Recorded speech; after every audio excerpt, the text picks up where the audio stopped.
Christian, ഇപ്പോൾ മാനേജ്മെന്റുകളുടെ പ്രതിനിധികൾ ആരും സംസാരിക്കുന്നില്ല എന്ന വിദ്യാർത്ഥികളുടെ പരാതി അവസാനിച്ചിരിക്കുകയാണല്ലോ.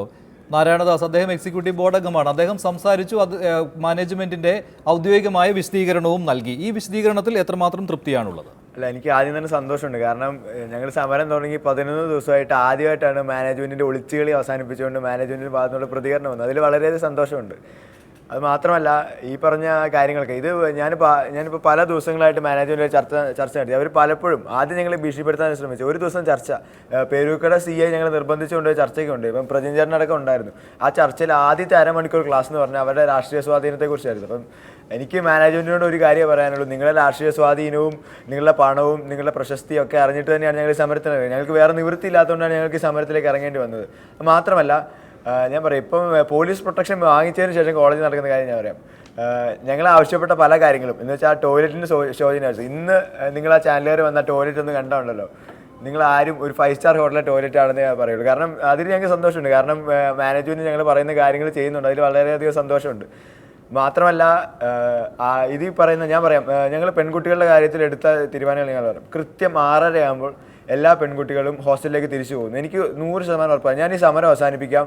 ഞങ്ങൾ ഒരു ആൺകുട്ടിയെങ്കിലും 7 മണിക്ക് ശേഷം ആ ഹോസ്റ്റൽ ഗേറ്റിന് അപ്പുറം കടന്നിട്ടുണ്ടെങ്കിൽ ഞാൻ ഉറപ്പ് തരാം, ഞങ്ങൾ ഈ സമരം അന്ന് അവസാനിപ്പിക്കും. അത് തെളിയിക്കാൻ സാധിച്ചാൽ ഞങ്ങൾ ആ സമരം അന്ന് അവസാനിപ്പിക്കും എന്നുള്ള കാര്യം എനിക്ക് 100% ഉറപ്പ്. കാരണം ഞങ്ങൾ മാഡം ഉള്ളതിനേക്കാൾ സുരക്ഷിതത്വത്തോടു കൂടിയാണ് ഇന്ന് പെൺകുട്ടികൾ അവിടെ കഴിയുന്നത്. കാരണം അവരനുഭവിച്ചിരുന്ന പീഡനങ്ങളും കാര്യങ്ങളൊക്കെ ഞങ്ങൾക്കറിയാം. അത് മാത്രമല്ല, ഞാൻ പറയാം, സത്യസന്ധത പറയുകയാണെങ്കിൽ എനിക്ക് തന്നെ ഈ ഭയം ഒന്ന് മാറ്റിയെടുക്കാൻ, കാരണം എനിക്ക് വേറൊരു നിവൃത്തിയില്ലാത്തതുകൊണ്ടായിരുന്നു. കാരണം ഞാനൊരു സംഘടനാ പ്രവർത്തനം എന്ന നിലയിൽ, ഒരു വിദ്യാർത്ഥി സംഘടനാ പ്രവർത്തനം എന്ന നിലയിൽ എനിക്ക് ചില ഉത്തരവാദിത്തങ്ങളുണ്ട്. അത് എനിക്ക് നടപ്പിലാക്കാൻ പറ്റാത്ത സാഹചര്യമായിരുന്നു ഉണ്ടായിരുന്നത്. കാരണം എനിക്ക് രണ്ട് വഴികളേ ഉണ്ടായിരുന്നുള്ളൂ. ഒന്നെങ്കിൽ അവിടെ KSUവിൻ്റെ യൂണിറ്റ് പിരിച്ചുവിടുക, അല്ലെങ്കിൽ സമരം ചെയ്യുക. അപ്പം ഞാനല്ല KSU എന്ന വലിയ പ്രസ്ഥാനത്തിന്, ഞാനല്ല അത് അവിടെ പടുത്തുയർത്തിയ ആൾ. അതുകൊണ്ട് എനിക്ക് മുന്നിൽ ഞാൻ ആ രണ്ടാമത്തെ വഴി സ്വീകരിക്കാനുണ്ടായത്. സമരം ചെയ്യാനുള്ള രണ്ടാമത്തെ വഴി ഞാൻ സ്വീകരിക്കാനുള്ള ആ വഴിയിൽ.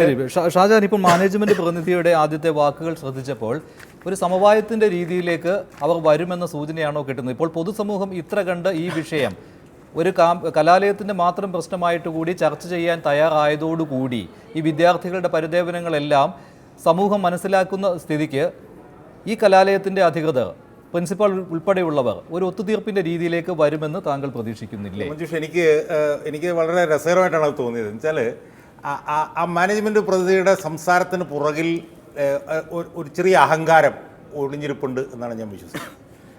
അദ്ദേഹം പറഞ്ഞത്, ഇപ്പം ആരോപണം ഉന്നയിക്കുന്ന ഇവരെല്ലാം ഞങ്ങളുടെ വഴിക്ക് വരും എന്നാണ് അദ്ദേഹം പറഞ്ഞത്. പണ്ട് ആരോപണം ഉന്നയിച്ചവരെല്ലാം അങ്ങനെ വന്നിട്ടുണ്ട്, അങ്ങനെ വരും എന്ന് ഉള്ള ആത്മവിശ്വാസം അദ്ദേഹം പറയുന്നതിൻ്റെ കാരണം അറിയണമെങ്കിൽ കഴിഞ്ഞ ഒരു 10 കാലമായി ഈ ലക്ഷ്മീനാരായണ കോളേജിൽ നിന്ന് പഠിച്ചിറങ്ങിയിട്ടുള്ള രാഷ്ട്രീയ നേതാക്കന്മാരുടെ പട്ടിക ഒന്നെടുത്ത് വായിച്ചാൽ മതി. ആ പട്ടിക വായിച്ചാൽ ആ രാഷ്ട്രീയ നേതാക്കൾ തന്നെ ഈ സമരത്തിന് പരസ്യമായി പിന്തുണ നൽകുന്നുണ്ട്, പക്ഷേ രഹസ്യമായി അങ്ങനെ ആയിരിക്കും. അതെ, ആ പരസ്യമായി പിന്തുണ നൽകാൻ കാരണം എന്താണെന്നറിയോ? കാരണം എല്ലാ രാഷ്ട്രീയ പാർട്ടികളുടെയും വിദ്യാർത്ഥി സംഘടനകളായിട്ടുള്ള ഈ വിദ്യാർത്ഥികൾ അവിടെ നിവൃത്തിയില്ലാതെ അവർ നിരത്തുവെക്കിൽ വന്ന് സമരം ചെയ്ത് തുടങ്ങിയപ്പോഴാണ് ഇവരുടെ നേട്ടങ്ങൾ പലപ്പോഴായി അനുഭവിച്ചിട്ടുള്ള ഇടതിൻ്റെയും വലതിൻ്റെയും നേതാക്കന്മാരായിട്ടുള്ളവർക്ക് അവർക്ക് പിന്തുണ കൊടുത്ത് രംഗത്ത് വരാൻ അവർ നിർബന്ധിതരായത്.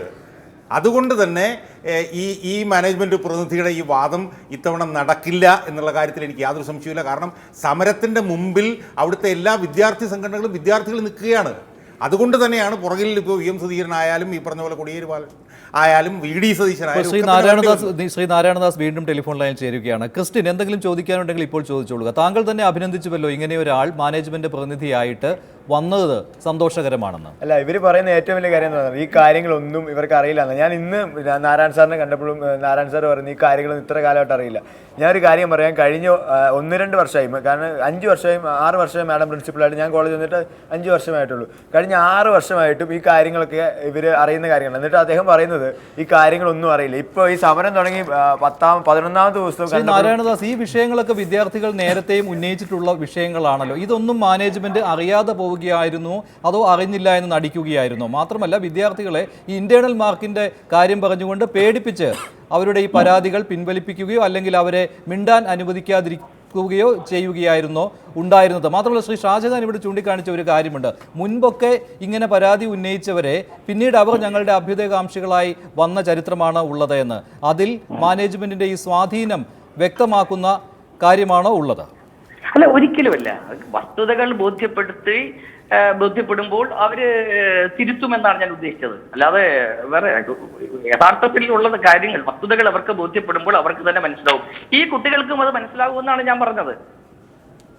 അല്ലാതെ ലക്ഷ്മി നായർക്ക് മനസ്സിലാവുന്നല്ല, കുട്ടികൾക്ക് മനസ്സിലാവും, തിരുത്തും. ഞങ്ങളോട് പറയുന്നത് എന്താ അറിയോ, ലക്ഷ്മി നായരെ കറക്റ്റ് ചെയ്യാൻ ഇനി സമയം ആവശ്യമുണ്ടെന്നാണ് മാനേജ്മെന്റ് പറയുന്നത്. കാരണം 50 വയസ്സായ ഒരു സ്ത്രീയെ കറക്റ്റ് ചെയ്യേണ്ട സമയം അതല്ല ഞങ്ങളോട് പറഞ്ഞ കാര്യമാണ്. ഞങ്ങൾ ചർച്ചയിൽ പറഞ്ഞതാണ്. ശ്രീ നാരായണദാസ് ഇപ്പോൾ ഇവിടെ ഉന്നയിച്ച വിദ്യാർത്ഥികൾ ഉന്നയിക്കുന്ന ഒരു കാര്യം, ഈ ചർച്ചയിൽ അവർ നേരിട്ട് വന്നതാണല്ലോ. അപ്പോഴെല്ലാം ആദ്യം മാനേജ്മെന്റ് പറയുന്നത് തങ്ങളുടെ സ്വാധീനത്തെ കുറിച്ചാണ്.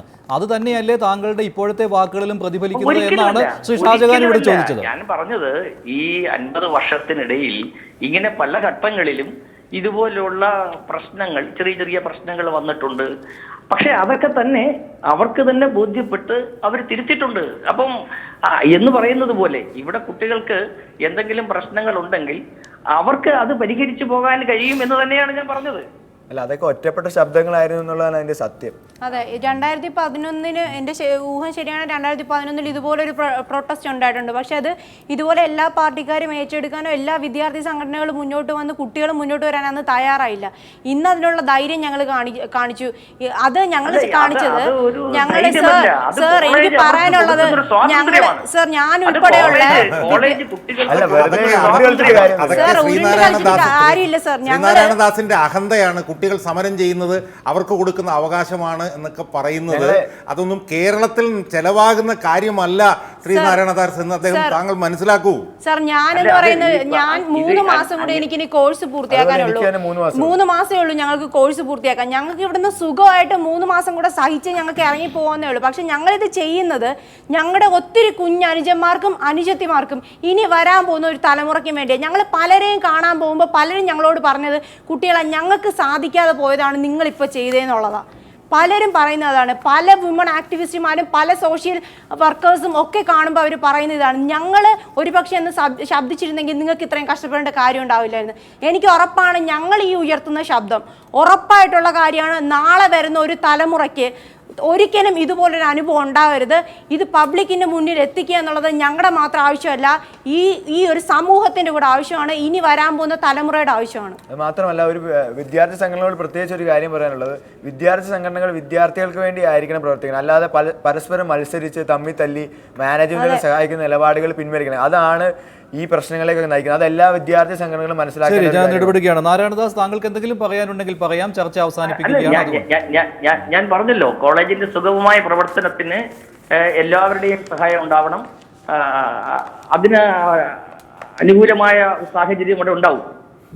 തിരിച്ച് കോളേജിന്റെയും സഹായം ആവശ്യമായി വരും ശ്രീ നാരായണദാസ്. കാരണം വിദ്യാർത്ഥികൾ ഇപ്പോൾ തെരുവിൽ കിടക്കുകയാണ്. ഇപ്പോൾ 10 ദിവസത്തിലേറെയായി അവർ സമരം തുടങ്ങിയിട്ട്, 9 ദിവസമായി നിരാഹാരം ഇരിക്കാൻ തുടങ്ങിയിട്ട്. മാനേജ്മെന്റ് തിരിഞ്ഞു നോക്കുന്നില്ല. മാത്രമല്ല വിദ്യാർത്ഥികളെ എല്ലാം അവരെ നോക്കുകുത്തിയാക്കിക്കൊണ്ടാണ് തിങ്കളാഴ്ച മുതൽ വീണ്ടും ക്ലാസ് തുടങ്ങാൻ പോകുന്നത്. തിങ്കളാഴ്ച മുതൽ അങ്ങനെ എന്ന് ക്ലാസ് തുടങ്ങും ഇതൊന്നും പറഞ്ഞിട്ടില്ല. അത് കൂടിയാലോചനകളിലൂടെ തീരുമാനിച്ചിട്ട് അത് പറയത്തുള്ളൂ. ശരി, നന്ദി ശ്രീ നാരായണദാസ്. ചർച്ചയിൽ പങ്കെടുത്ത മറ്റെല്ലാവർക്കും നന്ദി. ഇനി ചോദ്യം ഉത്തരം.